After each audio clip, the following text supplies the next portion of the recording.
네, 어제 광주의 아파트 공사 현장의 고층 구조물 붕괴 사고로 인해서 현재 6명이 실종 상태인데요. 건물 안전 진단 후 구조대가 투입돼서 실종자를 수색하고 있습니다. 예, 현장에 취재 기자 연결해 보겠습니다. 이호진 기자. 네, 붕괴 사고가 발생한 광주 화정동 아이파크 아파트 신축 공사 현장에 나와 있습니다. 현재 사고 현장에서는 실종자 6명을 찾는 수색 작업이 진행되고 있습니다. 1차로 구조견 6마리와 핸들러가 투입돼 수색을 벌였지만 큰 성과는 얻지 못한 것으로 알려졌습니다. 소방당국은 그래도 구조견이 오랫동안 머물렀던 곳을 중심으로 다시 수색 작업을 벌일 계획입니다. 구조견 수색과 동시에 내부 수색 작업도 진행되고 있습니다. 오전 내 진행된 안전진단을 통해 지하부터 지상 38층까지 내부 수색을 해도 무리가 없다는 결론이 나왔습니다. 다만 외부의 경우 아직 추가 붕괴 우려가 있어 안전 보완 작업이 필요한 상황입니다. 지금도 보시면 붕괴된 건물에 설치되어 있는 140m 높이의 타워 크레인이 건물 쪽으로 조금 기울어져 있는 것을 보실 수 있으실 텐데요.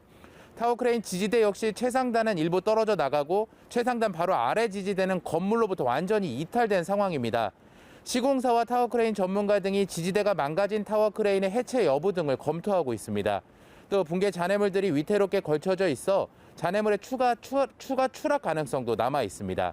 소방당국은 가능한 범위 내에서 실종자 수색에 최선을 다하고 있다고 밝혔습니다.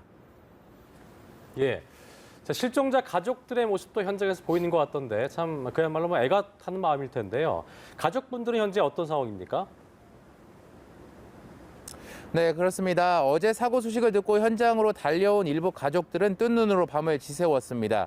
가족들은 수색 작업이 재개되긴 했지만 아직 실종자 소식이 전해지지 않다 보니 애만 태우고 있는 상황입니다. 게다가 생사 여부만이라도 확인이 돼야 할 텐데 이마저도 확인이 어려운 상황이어서 안타까움을 자아내고 있습니다. 조금 전에 실종자 가족들이 나서 소방당국에 철저하고 세밀한 수색 작업을 촉구했습니다. 이 과정에서 가족들은 당국으로부터 제대로 된 수색 상황을 전달받지 못하는 답답한 마음을 토로하기도 했습니다. 네, 이 기자 정말 일어나서는 안 될 사고가 발생한 셈인데 사고 당시의 상황 다시 한번 전해주시죠.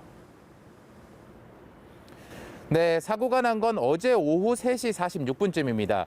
순간 굉음이 나고 불꽃이 튀며 건물이 무너져 내렸고 지금 보시는 것처럼 폭격을 맞은 듯이 처참한 모습이 됐는데요. 철골은 엿가락처럼 휘어져 있고 외벽뿐만 아니라 내부 구조물도 일부 무너지면서 신축 중인 아파트 안이 훤히 들여다 보일 정도입니다. 사고는 39층 옥상에서 콘크리트 타설 중에 발생한 것으로 추정됩니다. 38층부터 23층까지 위에서 아래로 양쪽 내외벽이 연쇄적으로 붕괴됐습니다. 사고 직후 현장에 있던 작업자 3명은 자력으로 대피하고 3명은 소방당국에 의해 구조됐는데 구조자 가운데 1명이 부상해 병원 치료를 받았습니다. 하지만 현재 작업자 6명의 연락이 두절돼 수색 작업이 이뤄지고 있는 상황입니다. 자, 이런 가운데 사고에 대한 본격적인 경찰 수사 시작됐다고요?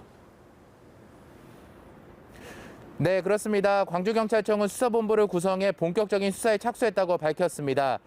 현재 현장 소장을 업무상 과실치상 혐의로 입건해 조사를 벌이고 있습니다. 다만 아직 현장 접근이 어려운 점을 감안해 우선 현장 관계자들을 상대로 관련 자료를 파악하고 있는 것으로 확인됐습니다. 사고 원인을 밝히기 위한 합동 감식은 실종자 수색 작업과 안전 보강 작업 등이 끝나야 이루어질 것으로 보입니다. 이와 더불어 국토교통부도 건설사고 조사위원회를 구성해 2개월간의 활동에 돌입했습니다. 한편 시공사인 HDC 현대산업개발 유병규 대표가 현장을 찾아 이번 사고와 관련한 입장을 발표했는데요. 이번 사고에 머리 숙여 깊이 사과를 한다면서 수색과 구조에 2차 피해가 없도록 안전에 만전을 기하고 수사기관 조사에 성실히 임할 것이라고 밝혔습니다. 지금까지 광주 사고 현장에서 연합뉴스TV 이호진입니다.